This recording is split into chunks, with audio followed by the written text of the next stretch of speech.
The Prince George Multiplex officially opened on September 28, 1995 by City of Prince George's Mayor John Backhouse at the time. It's crazy to think it's been 30 years, Glenn, this facility celebrating a big birthday. Yeah, it sure is. Do you have a big cake laid out for this or what? Big cake? Well, we're going to have a very beautiful cake, kind of a special commemorative cake, and then we're going to have over 1,000 cupcakes to pass out as well on Sunday. Does that go along for the 1,000? There's probably a lot of things that have happened over the years, well over 1,000 events. Oh yeah, easily. Easily. Yeah. We're going to take a look back down memory lane today with Mr. Mikkelsen, who has worked here, I just learned, since here. Almost. No, not quite. 2001. Yeah.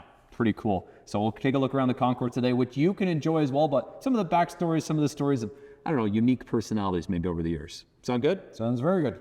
Kicking things off here in the concourse, you see this when you walk in, Sir Elton John. Glenn, do you think he's the most famous of all? Probably, right? Yeah. He was the biggest performer, biggest artist that we've ever had here. Do you remember when you got the email saying he was coming here? Phone call? What I do remember is I recall getting asked how long our runway is. Oh. So before we even had the potential of hosting him in our venue, they had to make sure that our city as a whole, community, could host Elton's private jet and all the other entourage that came with him. So, oh, wow. So we actually, the city of Prince George as a community had the infrastructure necessary to host Elton. And so that was one of the first questions I was asked, even before I knew who they were asking about.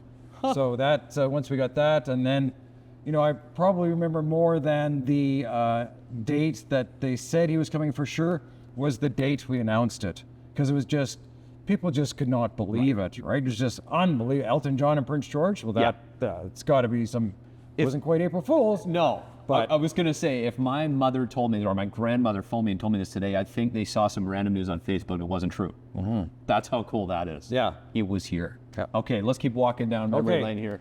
Do you have a particular, like when you're looking up here, or does it just feel special to look at all of them when you're looking up at the wall, the acts? It's just, there's all kinds of memories and experiences that people had. I mean, I had a lot of the shows, I don't necessarily really see very much of them because I'm in the office settling the shows or dealing with issues. So when the people think that I get to see all these shows, I actually don't see very much of them typically.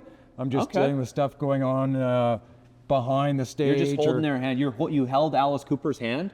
I did not, but I saw him come out of the dressing room. That's cool. And there were some people in town who got to go golfing with Alice because he's obviously he's known for being a really keen golfer. Johnny Reed has been here quite a number of times, and we've really seen the level of people coming out to see him keep growing and growing and growing. Do you have a favorite this country? Well, there's just right there, Carrie Underwood. Yeah. Her show was one of the largest actually concerts we had here. The number of trucks she had was at least 13 trucks.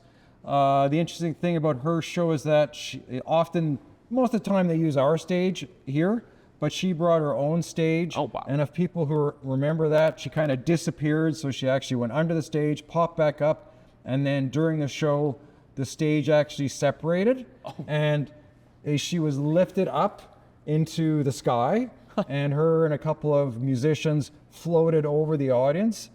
Yeah. That's a question that we are asked sometimes, is how much weight can our building hold? Because some of these shows are very heavy just to put up in the air. For example, the Cirque du Soleil shows are like that. We've had to get those looked at by engineers over the years just to make sure that the structure can support that weight. And to the credit of the engineers and the designers 30 years ago, they took that into account. And so for the size of this venue, it's robust. I was going to say 30 years later, it's still doing pretty well. Yep. Now, one of my other favorite parts with the CN Center is the art on the concourse, whether it's the Cougars Championship Trophy Wall or stuff like this, the Canada 150, local art, there's lots of it. Like, this has not been easily done. I feel like this is amounted over the years as well. All the things you see on the concourse today. Yeah, this is a real shout out to the Prince George Potters Guild.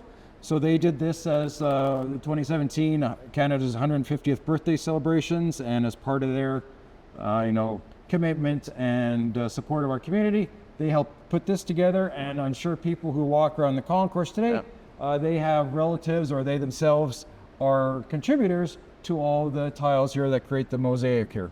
World Women's Curling Championship. Yeah, the World Women's Curling Championships, that's one of our most significant sporting events ever held here because, of course, in 2020, we were completely prepared to host the 2020 World Curling Championship.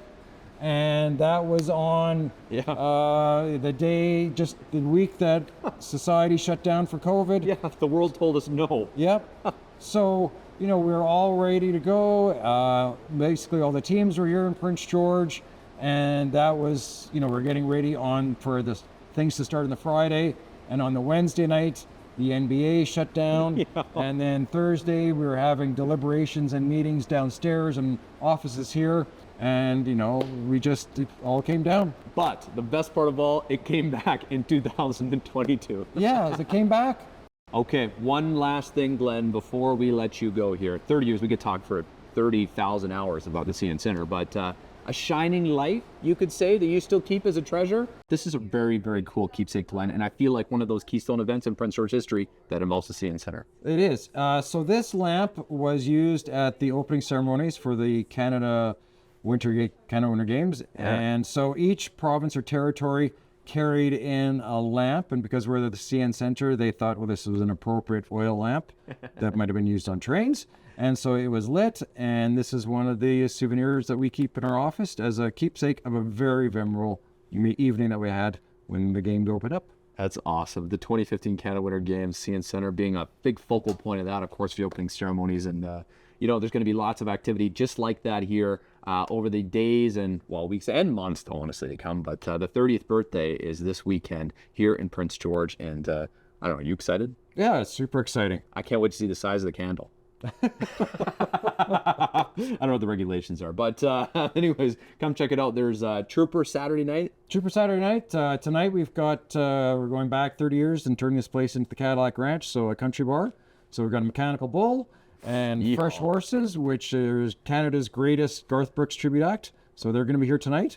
And then tomorrow night, Trooper Saturday. But tonight, Chris Goodwin Band is also with Fresh Horses. Local favorite, yep. And then tomorrow, Trooper with local favorites, the Chevys. And Trooper, in their decades-long history, have never played the CN Center. Really? Yep. They never have? No. They've played outside, never inside? Yeah, never.